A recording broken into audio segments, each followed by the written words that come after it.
본 방송에서 제공하는 투자 정보는 투자 판단에 대한 조언입니다. 방송에서 제공하는 주식의 가치, 가격 상승 및 하락에 대해서는 방송사에서 보장하지 않습니다.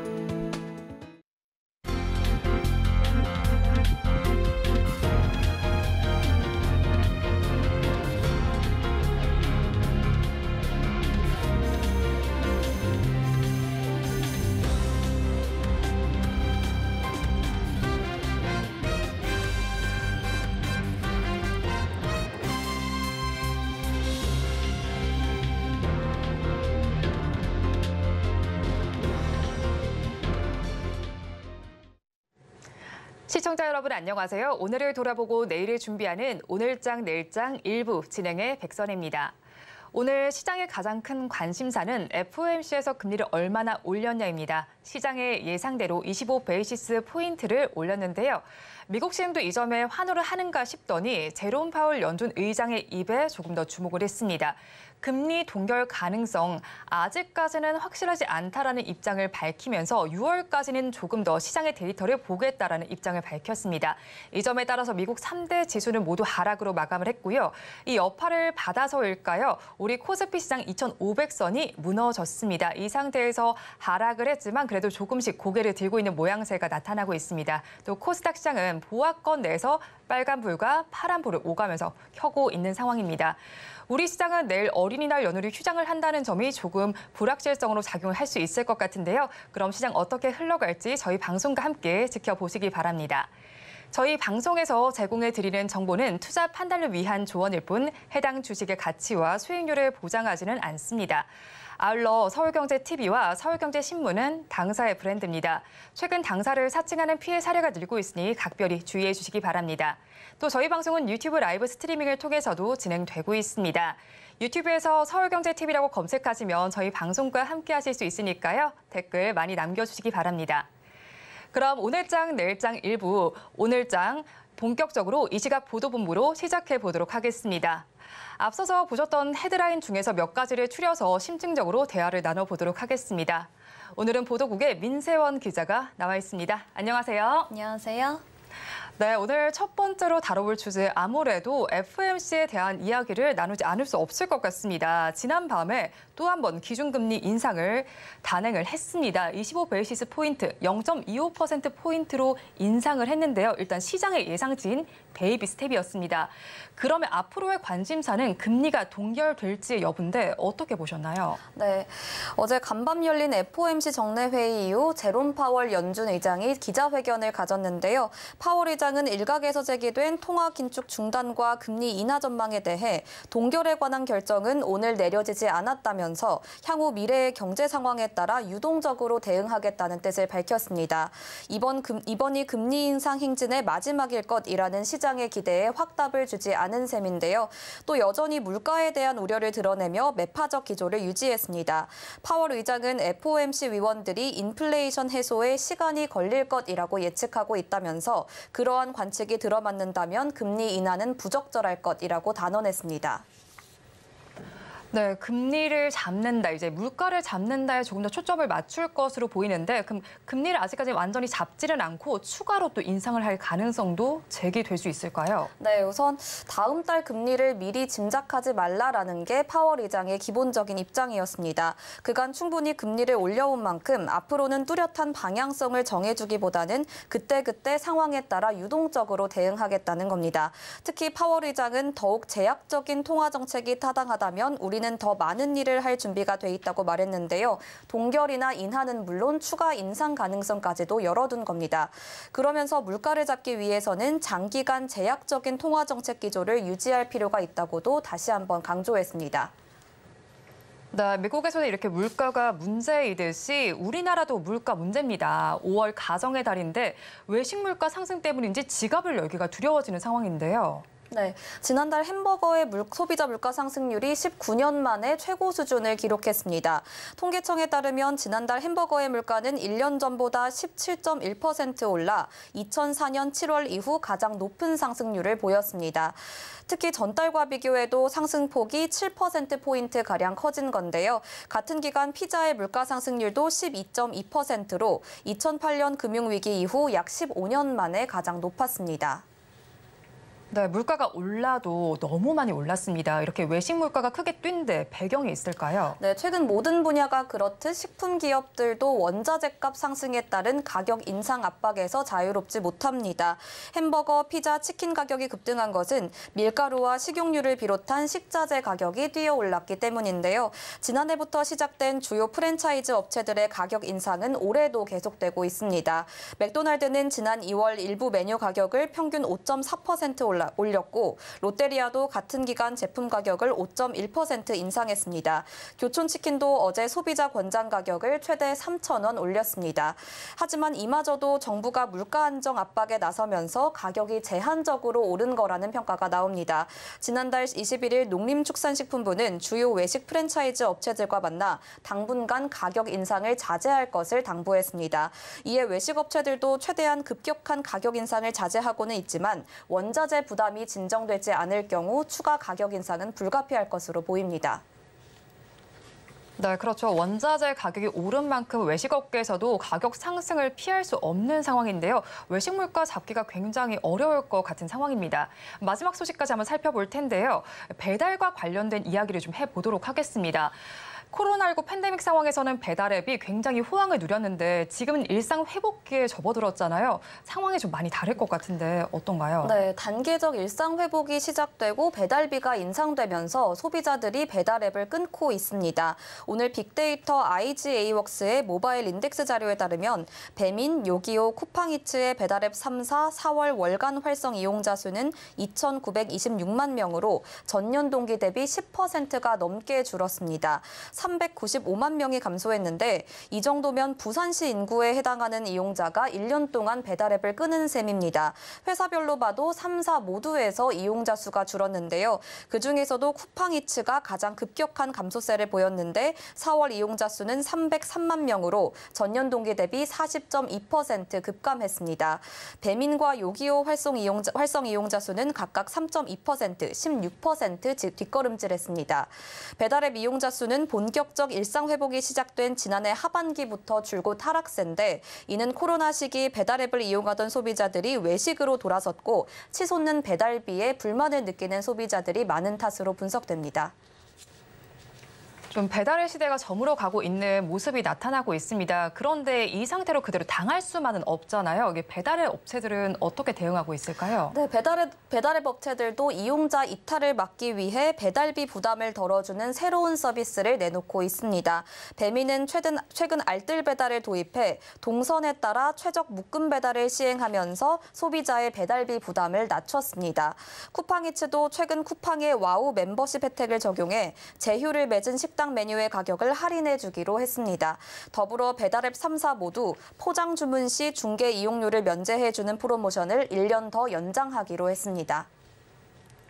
네, 오늘은 이렇게 FOMC에 대한 이야기와 외식 물가 그리고 물가 상승에 대한 이야기, 배달 앱과 관련한 이야기까지 한번 나눠봤습니다.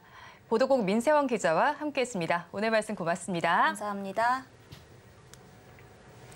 네, 이 시각 주요 공시를 전해드리는 스피드 뉴스앤 공시 시간입니다. 김혜영 캐스터 준비하고 있습니다.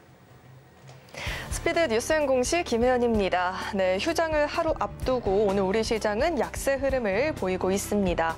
전일 제롬 파월 의장이 FOMC 이후 기자회견 자리에서 현 시점에서 금리 인하 전망을 내놓기에는 아직 이르다라고 이야기했고요.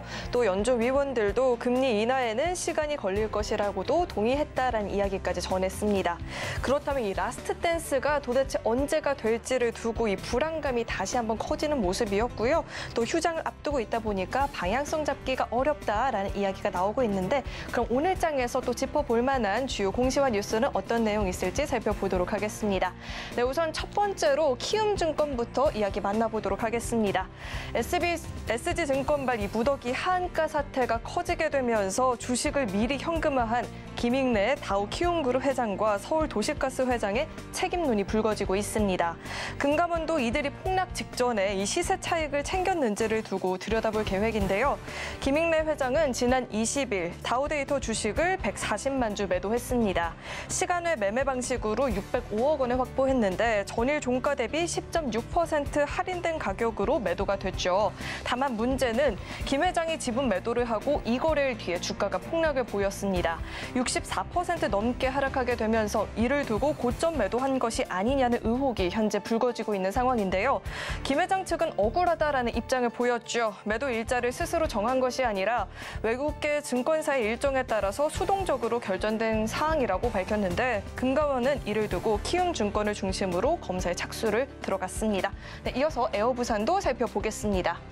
네, 에어부산이 지난 2019년 1사분기 이후에 16분기 만에 영업이익 흑자를 기록했습니다.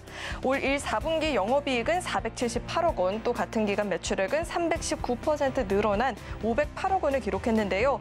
분기 매출도 창사 이래 역대 최고 기록을 썼다라고 하죠.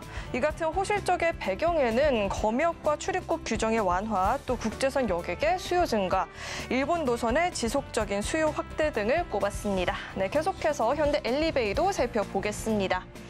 네, 현대 엘리베이터가 500억 원 규모의 자기 주식 소각을 결정했다라고 오늘 공시했습니다. 소각 예정 주식 수는 172만 806주이고요. 소각 예정일은 오는 11일입니다. 회사는 이번 자기 주식 소각은 배당 가능한 이익 범위 내에서 취득한 자기 주식을 이사회 결의에 의해서 소각하는 것으로 주식 수는 감소하지만 자본금의 감소는 따로 없다라고 입장 덧붙였습니다. 네, 계속해서 K카 살펴보도록 하겠습니다. 네, K카가 1분기 영업이익이 132억 800만 원으로 전년 동기 대비 1.4% 증가세를 보였고요. 같은 기간 매출액은 5,176억 7,500만 원으로 7.1% 감소한 것으로 공시했습니다. 더불어서 당기순이익은 82억 6,200만 원으로 3.5% 늘어난 것으로 잠정 집계가 됐고요. 이 같은 실적 공시와 함께 보통주 한 주당 190원의 현금 분기 배당을 결정했다라는 공시도 내놨습니다. 시가 배당률은 1.6%이고요. 배당 금액은 91억 3,644만 원입니다. 네, 배당 지급일은 예정일은 오는 23일이라고 이야기 덧붙였습니다. 네, 지금까지 기업들의 주요 공시와 뉴스 살펴봤고요. 지금까지 스피드 뉴스앤공시 김혜연이었습니다.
이 시각 시장을 주도하는 종목별 핵심 이슈는 무엇인지 전문가의 시각에 AI의 참견을 더하는 AI 상담소 시간입니다.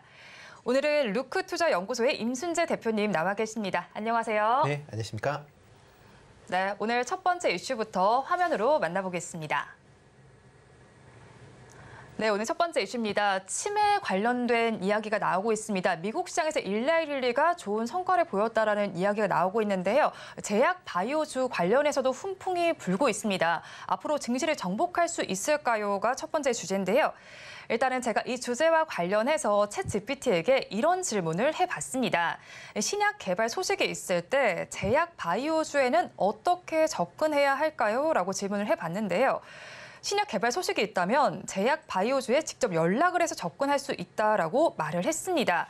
그래서 어떤 방법을 고려할 수 있는지를 제시를 해줬는데요. 첫 번째로 제약 바이오주의 웹사이트에 방문을 해보라라고 말을 했습니다. 여기서 정보를 얻어보라라는 이야기를 했고요.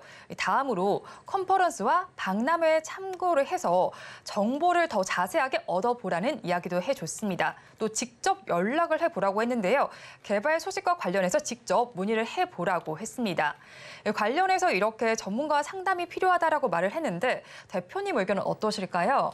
네, 뭐 신약 같은 경우에는 뭐 원체 이제 내용이 좀 어렵기 때문에 뭐 관련된 내용이 있다라고 하게 되면 뭐 여러 이제 인터넷 사이트를 많이 찾아보실 수밖에 없는 거고요.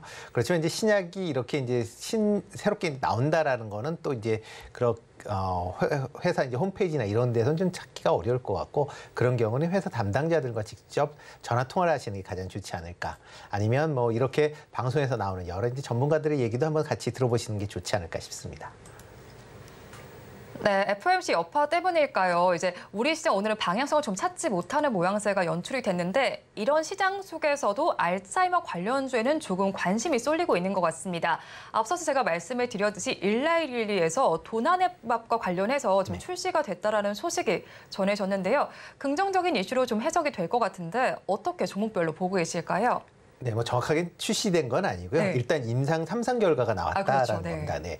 뭐 임상 3상이 이제 끝난다라고 하게 되면 그 다음에 이제 FDA의 승인을 받게 되고 이제 출시가 된다라고 보시면 될 것 같습니다. 뭐 이번에 그 일리의 이제 도나넷밥의 이제 임상 3상 결과가 1,182명을 대상으로 이제 그 임상 3상을 했는데요. 내용이 뭐 인지 능력이나 일상생활 능력 감소가 대조군에 비해서 35% 정도 이제 늦추는 효과가 있다라는 거고요. 그다음에 이제 이 경증 환자를 대상으로 했기 때문에 이 다음 단계인 중증으로 진행될 위험도도 39% 감소했다라는 그런 결과가 나왔다라는 겁니다. 그러니까 그만큼 과거의 약보다는 조금 더 효과적인 그런 측면이 있다라고 이제 회사 측에서 이제 발표를 했다라고 보시면 될 것 같고요. 지난 1월 달에 한번 FDA에 승인 신청을 한번 했었습니다. 이때 뭐 가속 승인이라고 그래서 임상 끝나지 않았지만 신청을 했었는데, 그때 당시 이제 FDA가 장기 추적 환자 수가 부족하다라는 이유로 이제 승인을 거부를 했었고요. 아마 이번에 다시 FDA 승인을 신청을 한다라고 하게 되면 이번에는 아마 통과가 될 것 같다라고 예상들을 하고 있습니다. 만약 그렇다라고 하게 되면 이제 알츠하이머 관련된 치료제로서는 이제 세 번째로 출시가 될 예정이다라고 보시면 되는데요. 특히 이제 그 고령화 사회가 진행될수록 알츠하이머 환자 수가 이제 많이 증가할 수밖에 없는 거고요. 그렇기 때문에 이런 치료제에 대한 기대감도 커져 있는 상황이다라고 보시면 되겠습니다. 2020년도에 이제 알츠하이머 관련된 치료제 시장이 한 16억 달러 정도 되는데요.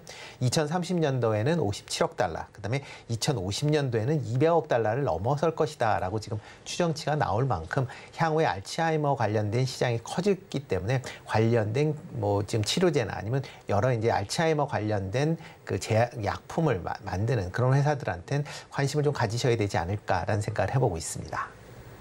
네, 치매와 관련된 시장은 점점 커질 것으로 보입니다. 이와 관련해서 지금 일라이릴리에서 임상을 하고 있는 약품 자체가 치매 진행 속도를 3분의 1 정도로 낮춘다라고 하면서 블록버스터급 신약이다라는 평가까지 나오고 있어요. 그런 가운데 우리 시장에서도 관련주들 들썩이고 있는 상태인데, 첫 번째로 피플바이오라는 종목을 보니까 급등을 하기는 했는데요. 리스크가 또 하나가 있더라고요. 싱가포르발 리스크인데 공급 계약 해지 공시가 전해졌습니다. 이 리스크가 좀 단기 해소가 될 수 있을지 어떻게 봐야 할까요? 네, 뭐 피플바이오 같은 경우는 이제 알츠하이머 관련돼서 이제 바이오 마커를 이제 만드는 그런 회사입니다. 그렇기 때문에 알츠하이머의 뭐 기존에 이제 알츠하이머를 이제 진단하는 경우에는 뭐 CT 같은 영상 자료를 촬영을 하던가 아니면 인지 검사 등을 통해서 이제 확정이 됐는데, 그러다 보니까 이제 좀 편차들이 좀 발생을 했습니다. 그리고 바이오 마커를 사용한다라고 하게 되면 초기 치매 진단 같은 게 좀 더 빠르게 진단할 수 있기 때문에 그런 점이 시장에서 좀 부각이 됐었는데요. 뭐 그렇기 때문에 오늘 같은 경우도 좀 강한 그런 흐름세를 좀 보이고 있습니다. 뭐 최근에 이제 싱가포르 그 업체와의 공급 계약이 이제 해지가 됐다라고 얘기를 하는데요. 그 규모는 그렇게 크지는 않습니다. 한 20억 원이 채 안 되는 그런 규모고요. 작년에 이제 피플바이오 매출이 44억 정도 됐으니까 뭐 그거에 비해서 뭐 작지 않은 금액인 건 맞습니다. 그렇지만 아직 뭐 이 계약이 해지됐다라고는 하지만 해지 계약 해지 사유 자체가 싱가포르 식약처에서 지금 승인이 지연되고 있다라는 이유거든요. 향후에 승인이 된다라고 하게 되면 다시 계약이 유지될 가능성이 있기 때문에 이건 단기적인 이슈로 아마 생각을 하시는 게 맞지 않을까라는 생각을 해봅니다. 네, 관련해서 한번 좀 단기적인 이슈다라고 짚어주셨는데요. 또 이제 피플바이오 말고도 신약 개발과 관련해서 지금 관심이 쏠리고 있는 상황입니다. 다른 종목들에도 여러 가지 이슈들이 있잖아요. 네, 그렇습니다. 금일 같은 경우에 지금 관련돼서 이제 메드프론 같은 경우가 이제 상한가를 좀 기록을 하고 있고요. 그 외에 피플바이오 같은 경우 10% 넘게 올라 있고, 국전약품 같은 경우도 5%, 퓨처캠도 한 7% 정도 올라 있는 그런 상황입니다. 그러니까 대신 이제 이런 오늘 관련돼서 이제 오른 종목이 메디프론을 제외하고는 대부분 이제 윗꼬리를 달면서 조금 이제 하락을 하는 그런 모습을 좀 보이고 있다라고 보시면 될 것 같고요. 일단 일라이 릴리의 이제 신약 임상 결과가 나오긴 했지만 최종적으로 이제 승인까지는 또 이제 FDA라는 이제 산을 또 넘어야 된다라고 보시면 될 것 같고요. 그러다 보면 또 중간에 여러 유동성이 변화가 이제 발생할 수도 있으니까 그런 점은 좀 참고하시면 어떨까 싶습니다.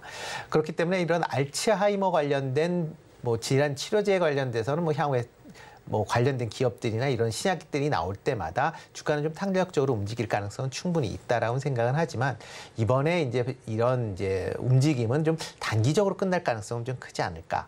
아직 신약이 정확하게 출시가 된 건 아니기 때문에 지금 출시 예정이다라는 사항으로 주가가 탄력적으로 움직이기에는 조금 재료로서는 좀 부족한 면이 있지 않나라는 생각을 해보고 있습니다.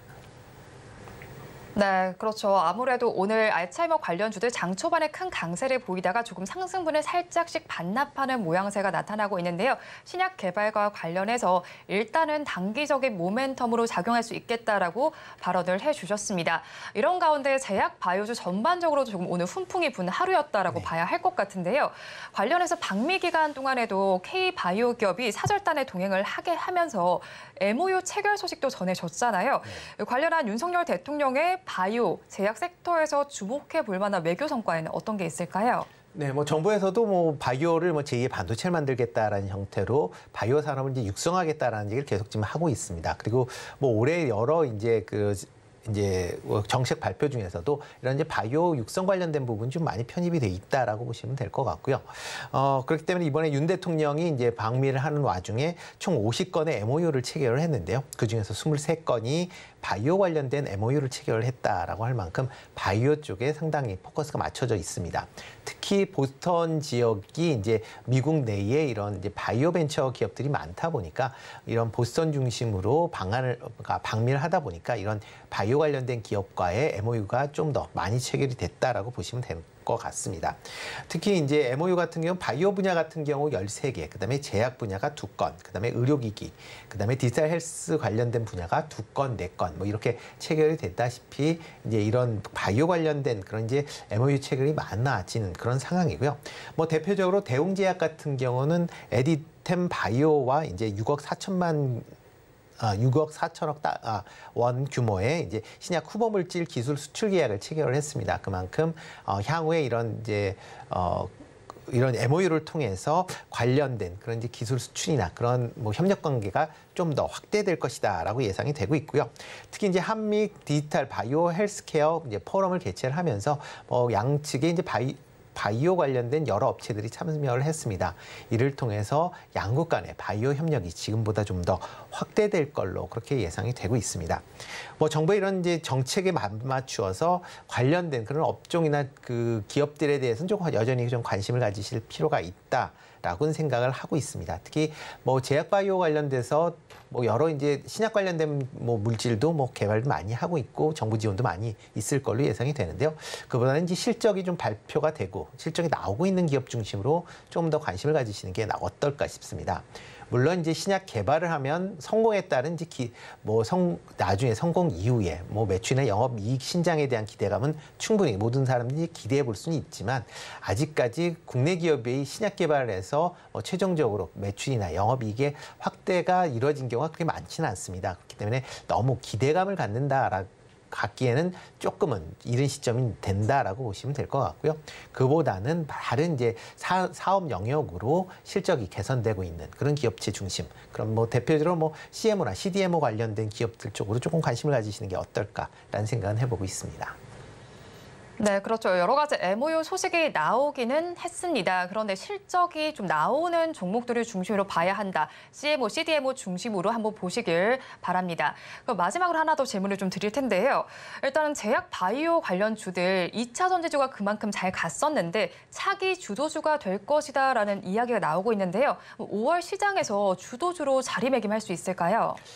뭐 일단 지금 제약바이오 관련된 종목들이 좀 장기간 좀 쉬고 있습니다. 특히 이제 코로나 신약이나 치료제 개발 이후에 지금서 뭐 1년 넘게 지금 쉬고 있다 보니까 이제는 제약바이오가 어느 정도 바닥권을 이제 다지고 또 상승해야 될 시점이 아닌가라는 기대감이 같이 이렇게 반영이 됐다라고 보시는 게 또 맞지 않을까 싶고요.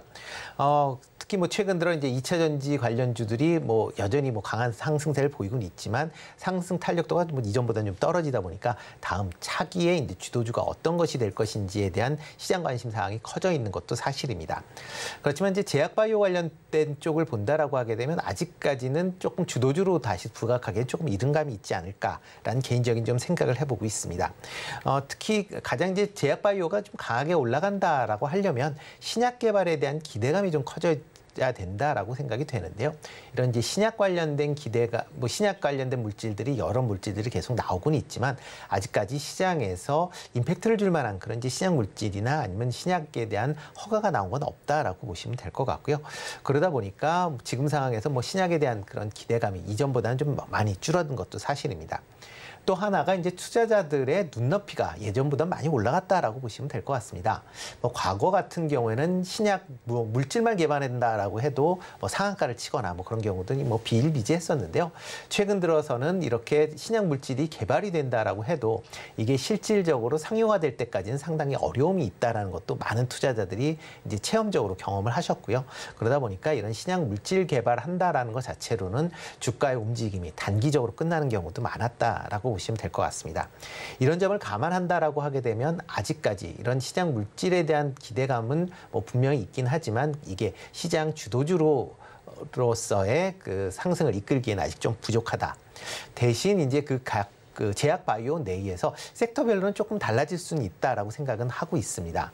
뭐 대표적으로 조금 전에 말씀드렸듯이 CMO나 CDMO 같은 기업들은 계속 실적들이 좋게 나오고 있는 그런 상황이고요. 이런 실적이 좋아진다라는 건 그만큼 이제 향후에 이제 매출이나 영업이익 측면에서도 긍정적으로 생각해 보실 수 있다라고 보시면 될 것 같습니다. 특히 CDMO나 뭐 CMO 시장에 국내 대기업들도 많이 참여를 할 만큼 향후의 성장성도 기대가 된다는 점도 같이 봐주시면 좋을 것 같고요. 또 하나가 이제 바이오 관련된 주 중에서 이제 의료기기 분야도 조금 더 관심 있게 좀 보시면 어떨까 싶습니다. 뭐 의료기기 관련돼서 수출이 꾸준하게 증가를 하고 있는 그런 모습을 보이고 있습니다. 특히 뭐 북미나 유럽 시장 내에 이런 의료기기 관련된 그런 수출이 증가하고 있다라는 게 향후에 뭐 성장성도 뭐 지금 뭐 피부 미용기기 같은 경우 뭐 이런 이제 코로나 엔데믹 이후에 관심 사항이 커지면서 수출 규모가 커지고 있는 그런 상황이고요. 특히 이제 임플란트 같은 경우도 뭐 선진국 같은 경우 이제 고령화 시대에 접어들면서 이런 임플란트 수요가 상당 부분 증가하고 있다라고 보시면 그런 걸 감안한다라고 하게 되면 이런 뭐 피부 미용이나 이런 임플란트 관련된 뭐 업종들은 뭐 그 올해 이제 많이 좀 상승을 했지만 추가적인 상승 여력은 아직도 좀 남아 있다 이렇게 생각이 됩니다. 네, 그렇죠. 투자자의 눈높이가 높아진 상황에서 신약 개발 모멘텀만으로는 주가가 조금 오르기 어렵다. 좀 단기적인 모멘텀으로만 작용할 수 있겠다라고 말씀을 해주셨고요. 그리고 섹터별로도 조금 더 다르게 봐야겠다라는 이야기를 해주셨습니다. 오늘 말씀은 여기까지 듣도록 하겠습니다. 지금까지 류크투자연구소 임순재 대표님과 함께했습니다. 오늘 말씀 고맙습니다. 네, 고맙습니다.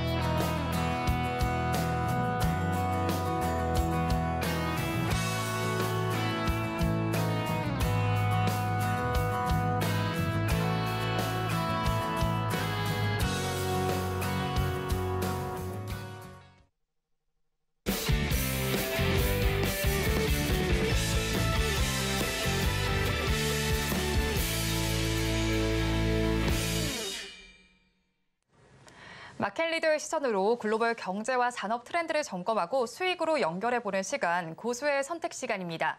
오늘은 김한진 이코노미스트와 함께합니다. 어서 오세요. 네, 안녕하세요. 네, 고수의 시선으로 선택해볼 주제 화면으로 만나보시죠. 네, 오늘 주제입니다. 물이 건너갔다. 마지막 발이 조금 건너갔다라는 소식이 나옵니다. 금리 인상 마지막이 될 것으로 기대를 됐었는데 하지만 연준 의장의 발언에는 확실한 답이 없었습니다. 미국 금리 인상 어떻게 계속해서 나타날 수 있을지 아닐지를 한번 짚어보도록 할 텐데요. 연준이 시장의 예상대로 25베이시스 포인트를 올렸습니다. 시장은 여기 앞서서 이번 금리 인상이 올해 마지막이 되기를 바랐었는데요. FOMC에서는 어떤 점을 조금 주목을 해보면 좋았을지 그리고 그간 금리 인상에는 어떤 효과가 있었는지 궁금하거든요. 네, 파월 의장이 좀 강조해서 좀 설명했던 부분은 충분히 제약적인 수준에 아직 도달했다라고 선언하기는 이르다. 하지만 최종 단계에 가까이 왔다.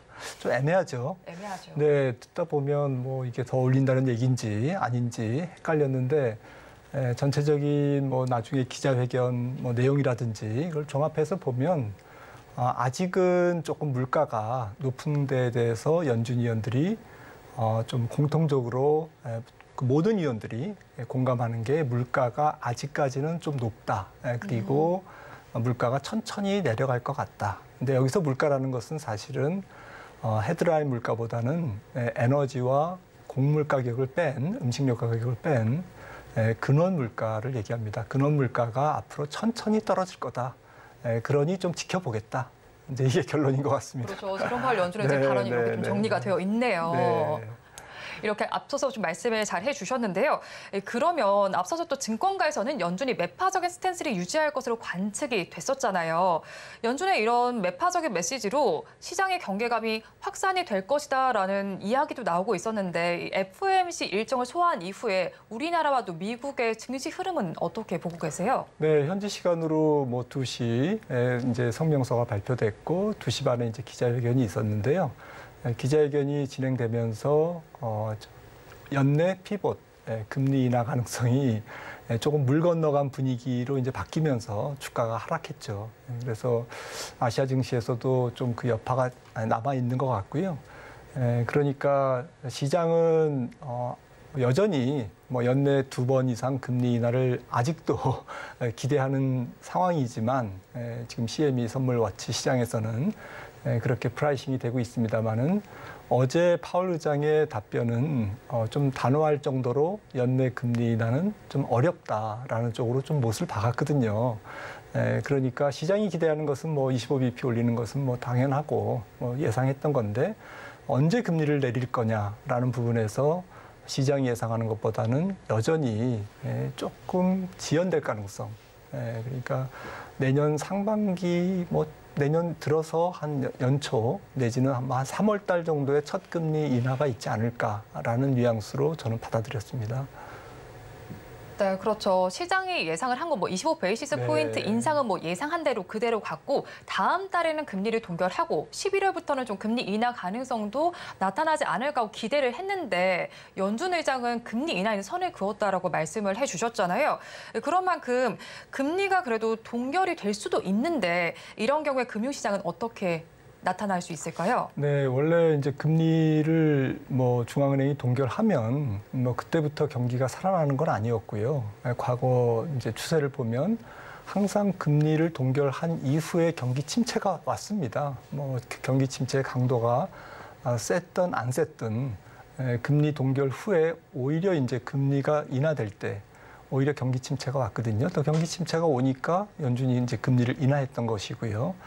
그런 측면에서 조금 경기 측면 또 주식시장에 좀 우호적인 금융 환경이 만들어지기에는 아직까지는 좀 갈 길이 멀다 이렇게 보는 것이 맞을 것 같은데요. 과연 이번에도 이제 연준이 금리를 동결한 다음에 첫 번째는 이제 은행 문제 혹은 신용 경색, 대출 축소 이런 금융시장의 위축 현상이 어느 정도 발생할까 이게 이제 관건인데 최근에 불거진 미국의 상업용 부동산 CMBS라고 그러죠. MBS와 MBS가 이제 만기가 돌아오는데 이것들이 이제 금리가 동결되다 보면 높은 금리가 계속 유지되지 않습니까? 그렇죠. 그렇다고 보면 이제 경기는 약간 조금 수그러들고 그다음에 여전히 높은 금리는 유지되고 이러면 조금 신용 등급이 나쁜 그런 기업이나 금융기관 또 기업들은 이제 조금 돈을 빌리기가 어려워지는 거죠. 이걸 이제 신용경색이라고 부르는데 이런 신용경색이 어제도 이제 파월 의장이 얘기했듯이 좀 경기를 얼마나 위축시킬 건지는 연준도 지금 지켜보고 있다. 이제 많은 기자회견의 내용 중에 거의 3분의 2가 은행의 대출 축소, 신용 경색, 그러니까 금융시장의 컨디션 악화 쪽에 질의응답이 오갔습니다. 그럴 정도로 현장의 분위기는 상당히 조금 금리 동결 기간에 금융시장이 위축될 가능성에 대해서 많은 사람들이 걱정을 하고 또 질의응답이 오왔던 것 같습니다. 실제로 하반기 이제부터 금리 동결 기간에 가장 중요한 팩트는 금융시장이 이제 제대로 작동하느냐 혹은 뭐 여러 가지 소음이 있느냐 이런 부분들이 주식시장에서는 가장 중요하다고 보겠습니다. 그렇죠. 이렇게 금리가 동결이 좀 장기화되게 된다면 경기에 또 경색이 될 가능성도 나타날 수 있다라고 말씀을 해주셨는데 그리고 제닛 옐런 재무장관의 발언도 좀 주목을 해볼 만했어요. 디폴트에 빠질 수 있다라는 발언을 했었잖아요. 미국 정부가 이렇게 의회가 대치가 계속해서 일어나게 된다면요. 경기 재앙까지 빠질 수 있다라는 내용이 나왔다라고 봤는데 자세한 내용 좀 짚어주세요. 네, 뭐 재무장관 입장에서는 네, 그렇죠. 뭐 이렇게 발언을 했었죠. 세게 네. 얘기해야죠. 네, 재정이 고갈될 네, 위험이 크다라고까지 발언을 했는데요. 네. 의회가 이러면 안 된다. 빨리 이제 뭐 좀 저기 사태를 수습해서 부채 한도 1조 5천억 달러를 상향 조정해 달라. 그렇지 않으면 연방 정부가 부도나는 일이 또 발생한다. 그러면 뭐 양당 모두 좀 어려운 상황 또 여론도 나빠지지 않느냐라고 이제 강력하게 압박하고 들어가는 거죠. 그런데 이제 엑스데이트라고 그러죠. 이제 그 실제로 부도가 나는 정말 연방 정부의 미국 연방 정부의 자금이 고갈되는 그러니까 돈이 없어지는 제로가 되는 잔고에 그 시점이 언제냐라는 것은 이제 제닛 옐런 장관은 6월 1일이 될 수 있다, 6월 초가 될 수 있다고 하는데 마켓에서는 이제 그렇게는 보고 있지 않습니다. 왜냐하면 6월 달에 이제 법인세가 들어오기 때문에 아마도 제닛 옐런 장관이 얘기한 것은 좀 보수적으로 6월 초까지 조금 의회를 압박하는 그런 분위기에서 발언한 것인 것 같고요. 실제로는 한 7월 초가 엑스데이트, 연방정부의 자금이 고갈되는 시기가 7월 초라고 이제 보고 있기 때문에 앞으로 한 2달 정도는 남아 있는 것 같은데 문제는 이제 좀 정치 싸움이죠.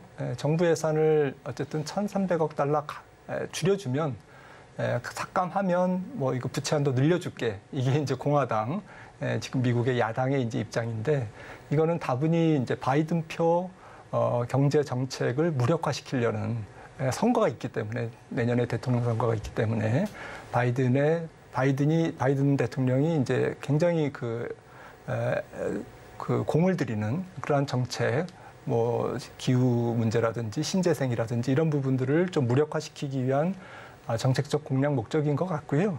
아마도 뭐 극적인 타결이 막판에 일어나거나 아니면 미국 백악관은 수정헌법 14조가 연방정부는 최대한 부채를 이행할 의무가 있다라는 것이 이제 수정헌법 14조인데 이거를 확대 해석해서 뭐 유예 기간을 끌어내든지 아니면 그 수정헌법을 적용해서 부채 한도가 협상이 안 됐음에도 불구하고 조금 예산을 집행한다든지 이러한 편법이 있기 때문에 무조건 뭐 연방 정부는 부도나고 사태는 좀 절단난다 이렇게 보기에는 좀 어폐가 있는 것 같습니다.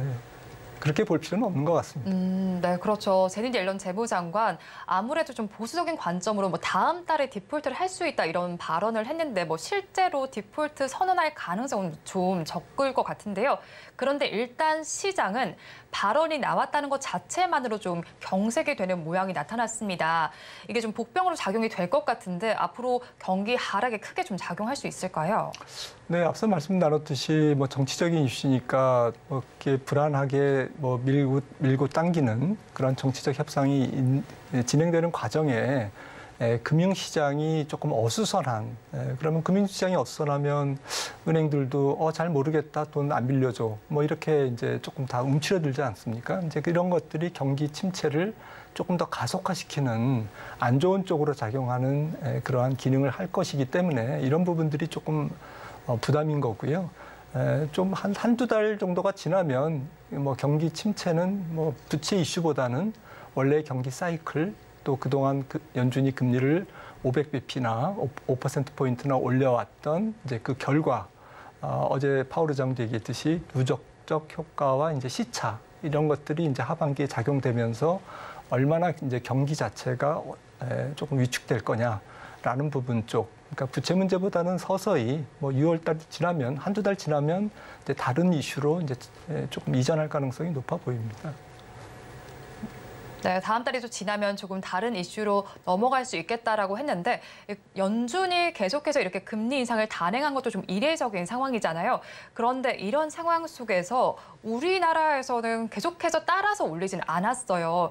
그런 만큼 이렇게 한미 금리 차가 계속해서 벌어지게 됐습니다. 미국의 이슈가 우리나라에도 영향을 계속해서 미칠 것 같은데 이런 상황이 계속해서 지속이 된다면 어떻게 저희는 대응하면 좋을까요?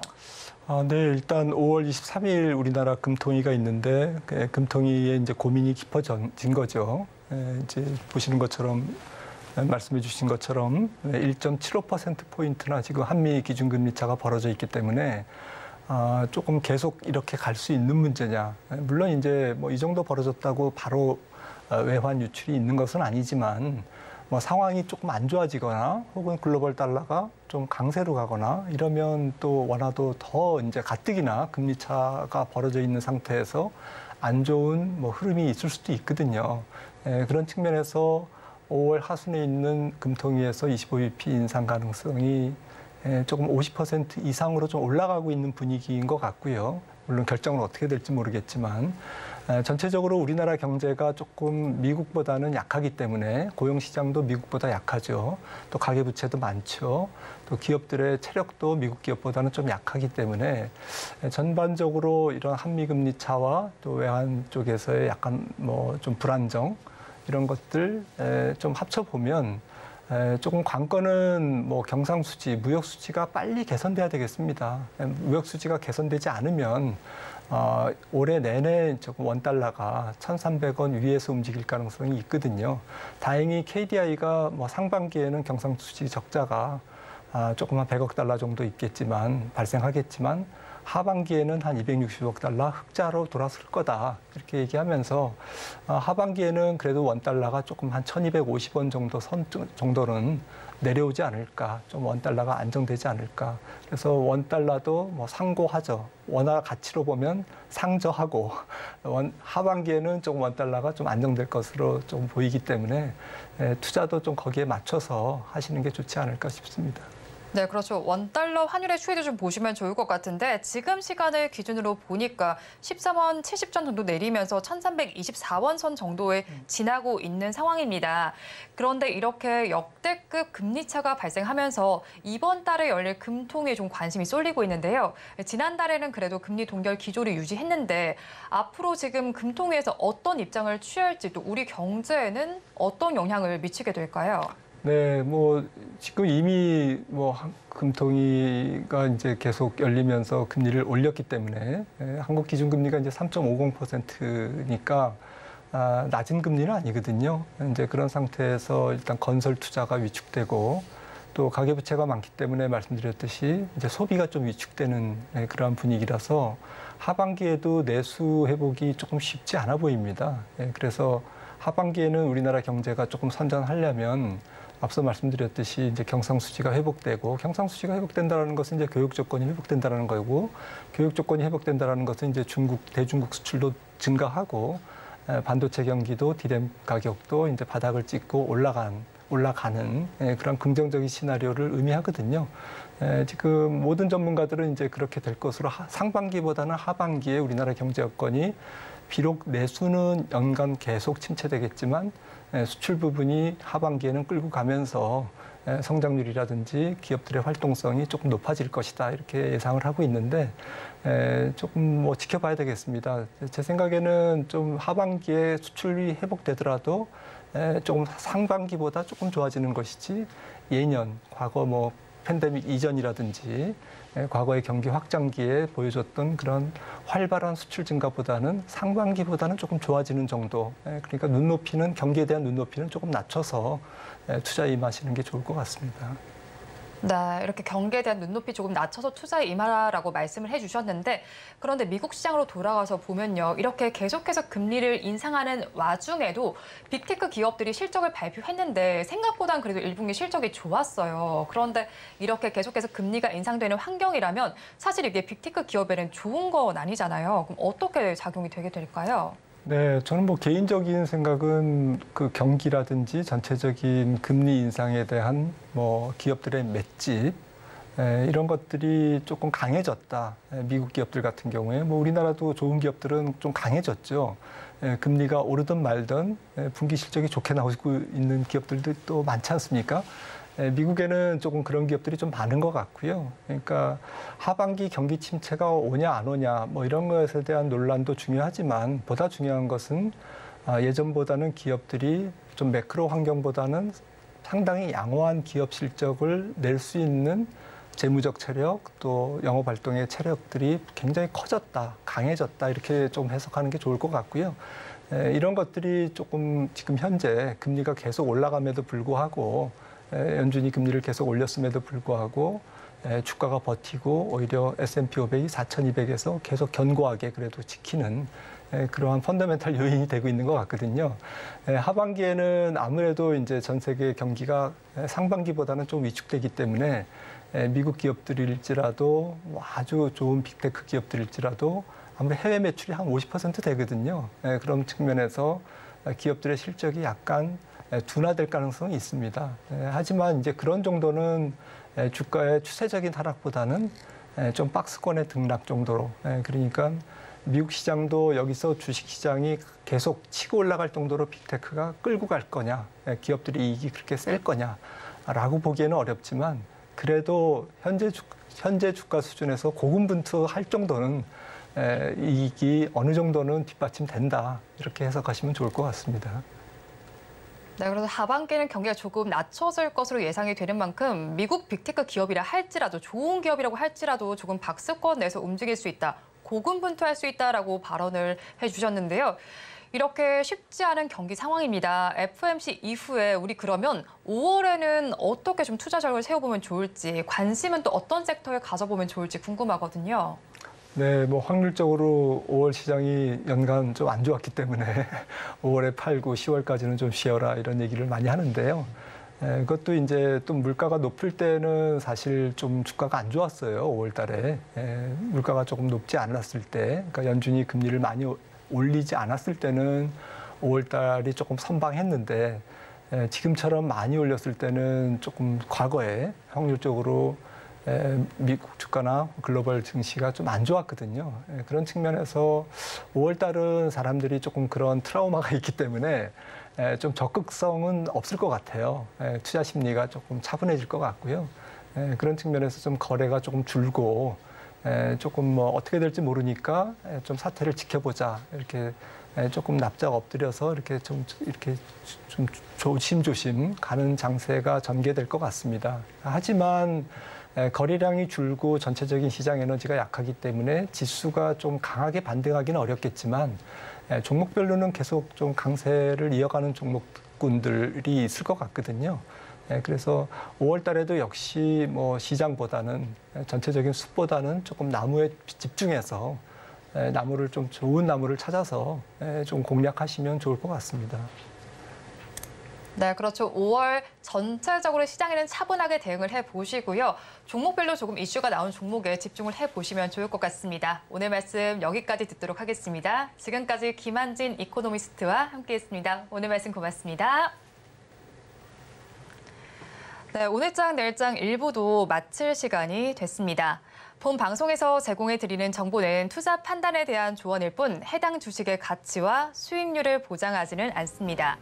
아울러 서울경제TV와 서울경제신문은 당사의 브랜드입니다. 최근 당사를 사칭하는 피해 사례가 늘고 있으니까요. 각별히 주의해 주시기 바랍니다. 저희가 준비한 순서는 여기까지입니다. 저희는 잠시 후 2부로 다시 돌아오도록 하겠습니다.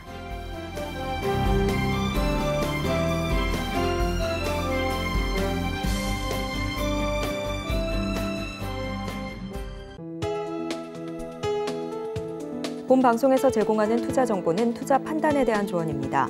방송에서 제공하는 주식의 가치, 가격 상승 및 하락에 대해서는 방송사에서 보장하지 않습니다.